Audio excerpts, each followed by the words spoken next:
Today I've got a useful tutorial for all you Linux enthusiasts out there. I will be diving into the Red Hat Package Manager or RPM to show you how to list installed packages on Red Hat-based distributions like RHEL, Fedora, and CentOS.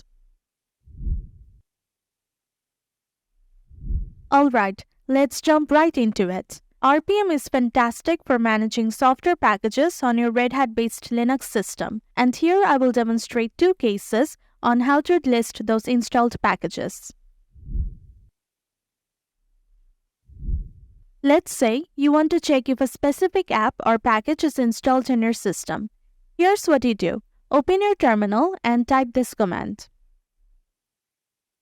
Here, the option queue indicates query command that retrieves information about the package vim-enhanced using RPM command. Hit enter, and if the app is installed, you will see it listed right there in the terminal. Now, what if you want more details about the installed app?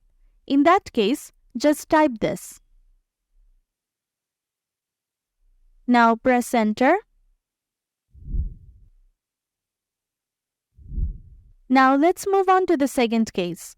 Maybe you're not looking for one specific app, but you want to see all the installed packages at once. For that, execute this command. Here, this command with the QA option queries to show all the installed app packages on your system. And there you have it, two quick and easy ways to list installed packages using RPM on your Red Hat-based Linux system. And don't forget to check the description below for the commands and article of this video for more insights.